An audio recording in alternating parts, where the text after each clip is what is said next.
ବିଜେଡିକୁ ଭାଙ୍ଗିବ କଂଗ୍ରେସ ରଣନୀତି। ଜଳକା ସାଜିଛନ୍ତି ବିଜେଡି ନେତା, ମୁଣ୍ଡ କଟାଇଲାଣି ପୁରୁଖା ନେତା।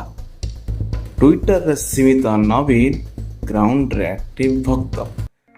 2024 ସାଧାରଣ ନିର୍ବାଚନରେ ବିଜେପି ସରକାର ଗଢ଼ିବା ପରେ ମୁଖ୍ୟ ବିରୋଧୀ ଦଳର ଭୂମିକା ଗ୍ରହଣ କରିଛି ବିଜେଡି।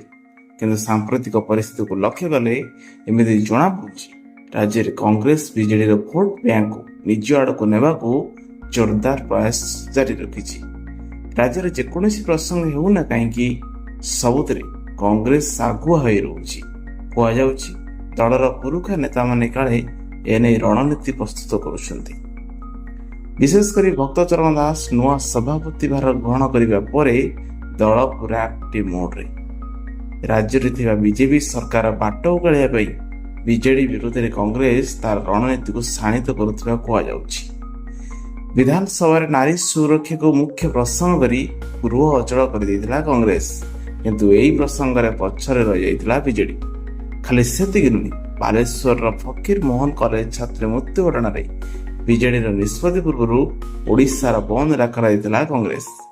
କଂଗ୍ରେସର ମହିଳା ବିଧାୟିକା ସୋଫିଆ ଫିରଦୋଷ ମଧ୍ୟ ନାରୀ ସୁରକ୍ଷାକୁ ନେଇ ଦିଲ୍ଲୀରେ ଦୁଇ ଥର ସାମ୍ବାଦିକ ସମ୍ମିଳନୀ କରିସାରିଲେଣି। କୁହାଯାଉଛି ରାହୁଲ ଗାନ୍ଧୀଙ୍କ ଓଡ଼ିଶା ଗସ୍ତ କଂଗ୍ରେସକୁ ଅଦୃଶ୍ୟ ବଳ ପ୍ରଦାନ କରିଛି।